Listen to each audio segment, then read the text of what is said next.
Tout est bien qui finit bien. Le projet pilote Jeunes Agents du Changement pour un développement durable est arrivé à son terme et ils étaient tous présents à la cérémonie de clôture, les 100 bénéficiaires. Ont également préparé à ce rendez-vous bilan tous les autres acteurs, ainsi que les responsables des structures ayant accueilli en immersion 55 parmi ces jeunes volontaires. Une belle ambiance de convivialité et de retrouvailles, occasion d'abord pour la directrice nationale du projet de revenir sur son historique. Depuis le mois de juillet 2012, le ministère de la Jeunesse, des Sports et des Loisirs et le Programme des Nations Unies pour le développement ont perçu la nécessité de fournir aux jeunes un environnement favorable où ces derniers pourront canaliser leurs énergies et les transformer en actions en vue de la promotion des valeurs, de la consolidation de la démocratie et de la culture de la paix. C'est dans cette optique que le projet Jacques Dédé, qui a pour but de faire des jeunes des acteurs de changement au service du développement durable, en s'appuyant sur le coaching et l'utilisation des TIC, a su valoriser et considérer les jeunes comme partenaires et bénéficiaires du dit projet. À cet effet, dans la mise en œuvre de ce projet, 100 jeunes ont été identifiés et on prépare aux sessions de renforcement sur le leadership et la vie associative, l'éducation à la citoyenneté et aux valeurs, la déontologie administrative et l'utilisation convenable des médias sociaux. Comme indicateur de performance, je peux renseigner que 3233 jeunes ont pu bénéficier d'un programme d'éducation civique et de changement de mentalité dans les chefs-lieux des départements anciens découpage. 7 mentors de haut rang ont pu participer au coaching avec les jeunes dans les départements. 2 forats de discussion ont été organisés entre les jeunes et un ministre de la Jeunesse, des Sports et de Loisirs, M. Aklogan Didier Djiboudé, et un directeur général, M. Awagbe Béanzin Francis. 1434 jeunes ont directement pris part à des discussions en ligne avec les autorités administratives, des coachs et leurs camarades. 3 réunions ont pu se dérouler pour la mise en œuvre effective de ce projet par les membres du comité technique de gestion. Ainsi, des 100 jeunes identifiés, 8 ont été désignés sous le vocable d'aînés qui sont fortement impliqués dans la mise en œuvre des activités du projet et ce de façon rotative. Les conférences grand public sont au nombre de 6 et comme je l'ai dit tantôt, se sont déroulées dans les chefs-lieux des départements. Pour les 100 jeunes retenus, 55 ont pris part à un stage d'immersion dans des structures d'accueil. Ces jeunes, qui sont au nombre de 55, comme je l'ai dit tantôt, sont répartis dans 12 structures d'accueil et ont bien collaboré avec le ministère en charge de la jeunesse à travers la direction de la jeunesse et de la vie associative. Très heureuse de savoir que Les jeunes agents du changement, par le truchement de leur porte-parole, ont eu une fois encore l'opportunité de renouveler leur reconnaissance et leur gratitude à l'endroit du ministère de la Jeunesse, des Sports et des Loisirs et du Programme des Nations Unies pour le développement qui ont cru en leur capacité à contribuer au développement de leur pays. Vous avez décidé de travailler avec les jeunes en tant que partenaires, acteurs et bénéficiaires du projet Jeunes Agents de Changement pour le développement durable. Parce que vous avez pris conscience de l'importance des jeunes, vous nous avez aujourd'hui mieux outillés à l'éducation citoyenne et aux valeurs morales. Parce que vous avez pris conscience de l'importance des jeunes, les portes du leadership, du développement personnel et de la vie associative nous sont grandement ouvertes. Parce que vous avez pris conscience de l'importance des jeunes, la déontologie administrative nous a été enseignée et les technologies de l'information et de la communication nous ont également été enseignées. Et oui, à terme, notre mentalité à nous, jeunes, a changé et évolué. Parce que vous avez pris conscience de l'importance des jeunes, moi, tout comme les 56 autres jeunes disponibles, avons eu la chance d'être mis en situation d'immersion dans certaines structures et de faire la différence grâce à notre comportement. Voilà des victoires que nous avons ensemble remportées, armées d'une volonté de faire et le cœur plein d'espoir. Voilà les résultats d'autant d'activités qui permettent désormais à ces jeunes de percevoir autrement les réalités actuelles et de prendre des résolutions nouvelles quant à leur avenir. J'ai été en immersion à l'ONG Credel. L'intervention sur le terrain nous a permis d'instaurer les valeurs fondamentales de la banque comme la ponctualité, l'assiduité au travail, le respect, la rigueur et aussi nous a appris à faire et comment élaborer un projet et comment rechercher les financements d'un projet. Et je vous dis, à l'heure où je parle, je suis capable d'élaborer un projet et de retrouver les financements. Et j'ai même initié avec un ami de jeune. J'ai même initié avec un ami de jeune, agent de changement, Abou Bakari, pour un projet dénommé l'informatique pour tous à l'université d'Abomey-Calavi qu'on a déjà commencé depuis le 13 passé.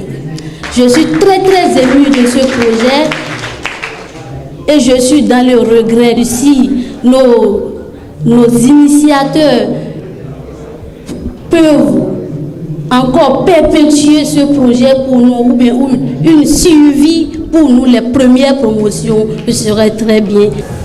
Si vous allez sur ma page Facebook, vous allez voir, j'ai mis une photo de profil pour vous dire, chers amis, Jacques, qu'en 2031, le président de la République doit faire sortir des Jacques Dédé et je pose déjà ma candidature.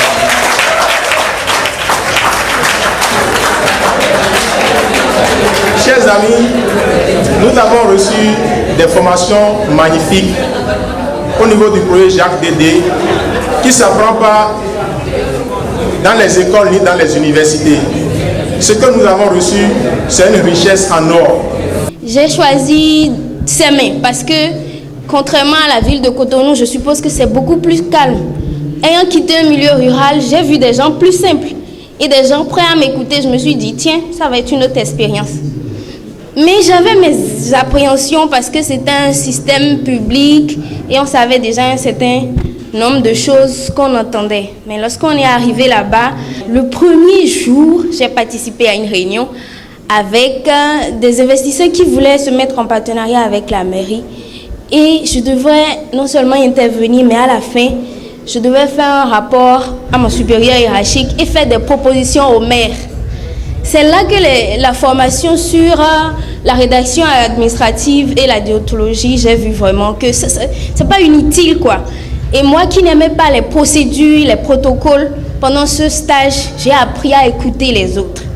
J'ai appris à travailler avec les autres et j'ai appris à être patiente. Donc, à un moment donné, je me sentais complètement ancrée dans le système. J'étais au service de développement et de décentralisation, mais en même temps, j'étais sollicitée au service technique. Je pouvais participer à la préparation d'un certain nombre de formations.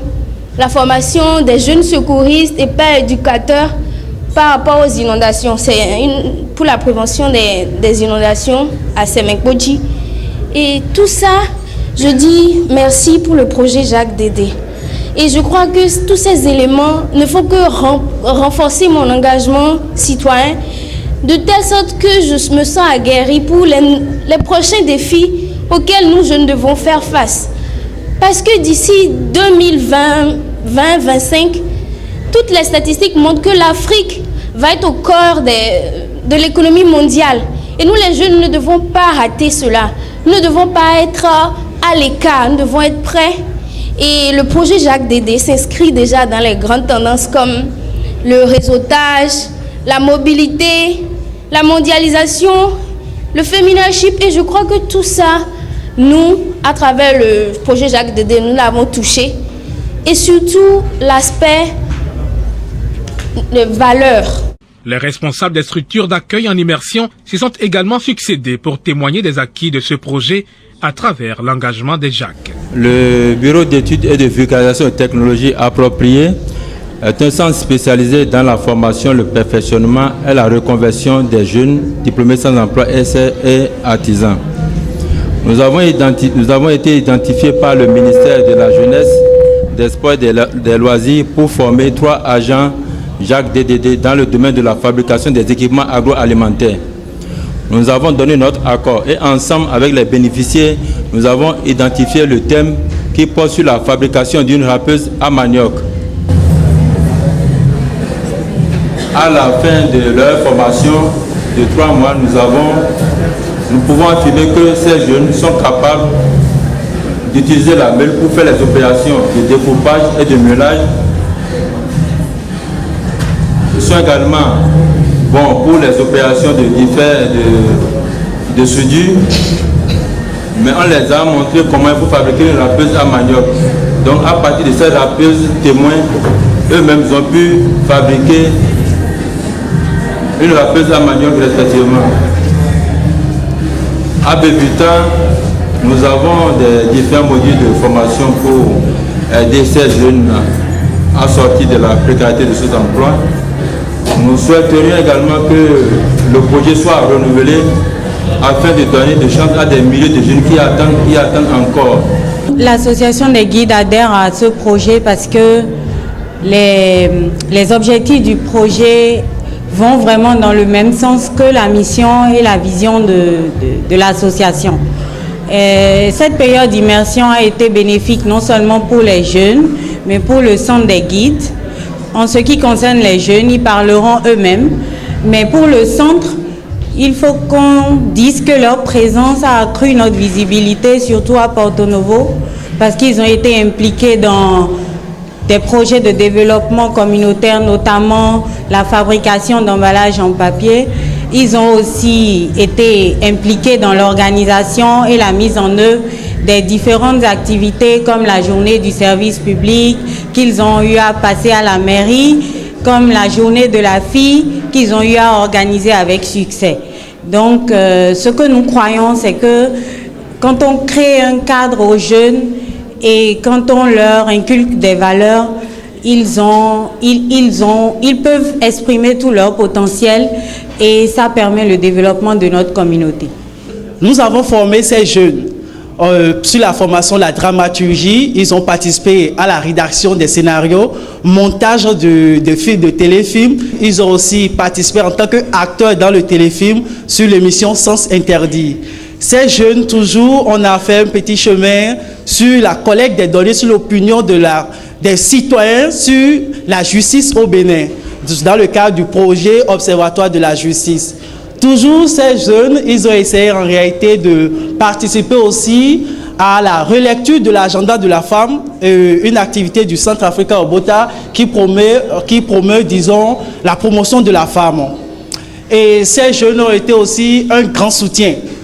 Ils ont été un ami, ils ont été un appui aussi pour le volet jeunesse et démocratie virtuelle, d'où nous avons réalisé un chat avec un chargé de programme de la Fondation Conrad Adenauer.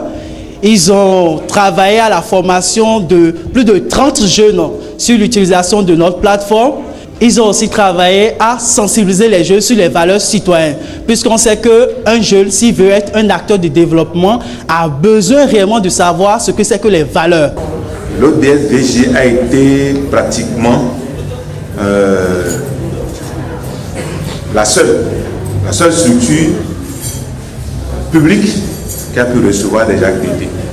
Et là, la première impression que j'ai, c'est qu'il faut essayer de multiplier les opportunités à la jeunesse pour qu'elle puisse s'exprimer.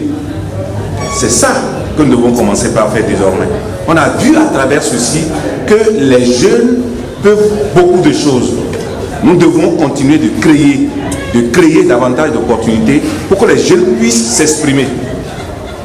Ce projet a permis à l'office de volontariat de prendre la mesure de ce que va être la gestion des volontaires. Donc nous avons commencé à l'office de volontariat à travers cette petite période d'immersion de nous préparer à comment nous allons gérer les volontaires que nous aurons très prochainement.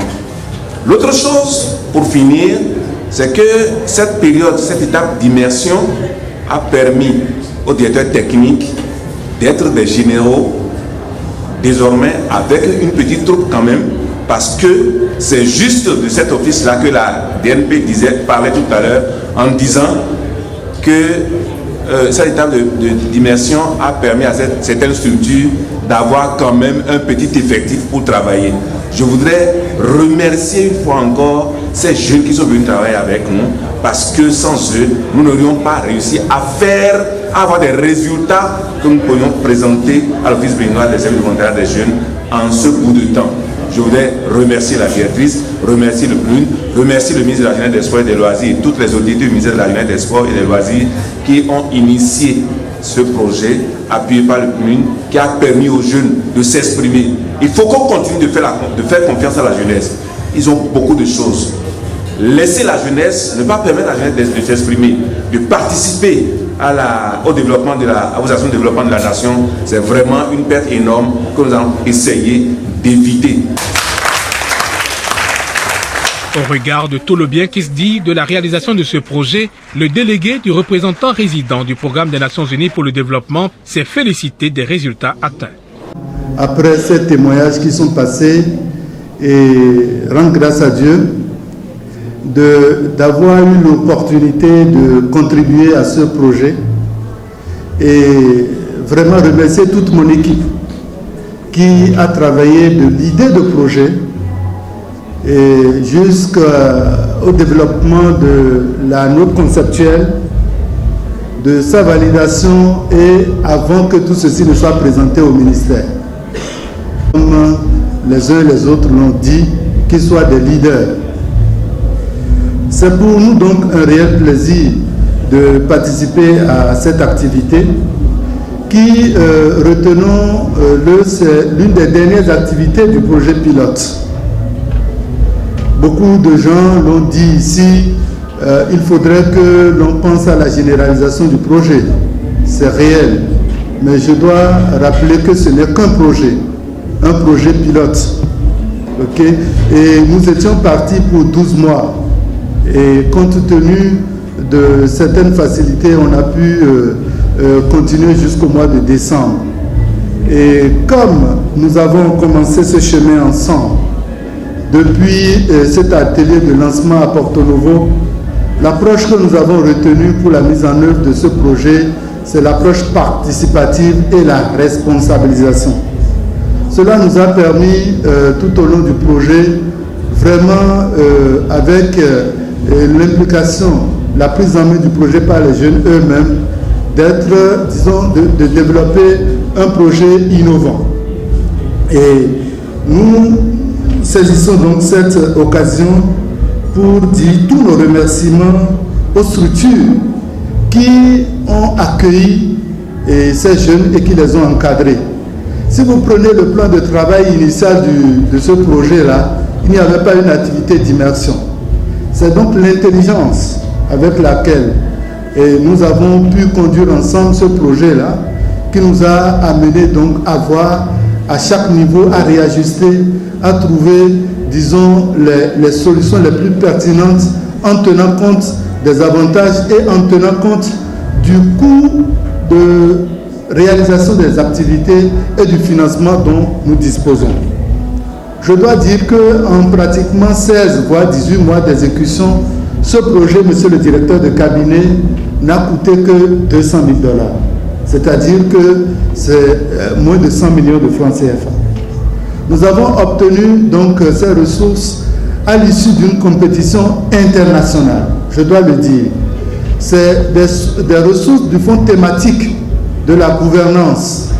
Et à l'origine, il a fallu que cette idée de projet soit présentée et au titre des 156 propositions reçues, le Bénin, l'idée donc de projet du Bénin a fait partie des 12 qui ont été retenus. Et au-delà des résultats qui ont été présentés ici, nous devons donc rendre compte à l'international. Nous devons également partager ces succès et les acquis, non seulement à tous les Béninois, mais à la communauté internationale. C'est pour cela, monsieur le directeur de cabinet, au-delà donc des résultats qui ont été présentés, des témoignages que nous avons eus, ce qui nous intéresserait encore davantage, c'est que tout ceci soit documenté. Tout ceci soit documenté dans le cadre d'un rapport de leçons apprises qui pourrait être partagé non seulement à l'échelle nationale, utilisé au niveau du ministère avec les structures, parce que ce n'est pas facile de travailler avec la jeunesse. Ce n'est pas facile de travailler avec la jeunesse. Ce n'est pas facile de travailler pour la jeunesse. C'est pour cela que la meilleure façon, monsieur le directeur au niveau de l'Office du volontariat l'a dit, tout ceci a permis d'huiler et de tester le dispositif national. Et donc cette expérience innovante qui a été développée mérite donc d'être vraiment documentée, et les succès ainsi que les difficultés rencontrées également mises en évidence pour faciliter la généralisation de ce projet. J'aimerais également souligner et apprécier la collaboration qu'il y a eu dans le cadre de la mise en œuvre de ce projet. Que l'on ait pu associer le Centre Africa au Bota, un centre de référence en matière de gouvernance, en matière de participation citoyenne, qu'ils aient témoigné qu'on a eu de très bons résultats. Ça nous enchante. Que l'on ait pu également associer des organisations de la société civile. J'ai noté des rapports que des jeunes sont allés à Calavi, sont allés dans des ONG, sont allés au secours des populations qui sont dans différentes situations. C'est vraiment formidable. Que les jeunes placés dans les mairies, dans les préfectures, aient pu contribuer au développement à la base en tant que volontaire, c'est également un exemple éloquent. Je voudrais donc, au nom du PNUD, au nom du système des Nations Unies, parce que dans ce projet également, notre agence sœur du FNUAP, l'UNFPA, membre du comité de pilotage, a également associé ces jeunes agents de changement à beaucoup d'autres activités. Je voudrais donc vraiment féliciter les jeunes. Les féliciter pour avoir pris leurs responsabilités. Également féliciter et remercier le ministère pour avoir pu garder le leadership nécessaire pour conduire l'ensemble de ces activités à bon terme. Au-delà donc de tous ces résultats, que pouvons-nous retenir dans la réalité? Au-delà de ces témoignages que nous avons eus, de façon individuelle, est-ce que chacun de nous participants ici, chacun des jeunes qui sont ici présents, est-ce que nous sentons vraiment le changement, le vrai changement, la transformation en nous? Ceux qui ont senti ça, j'aimerais qu'ils lèvent leurs mains.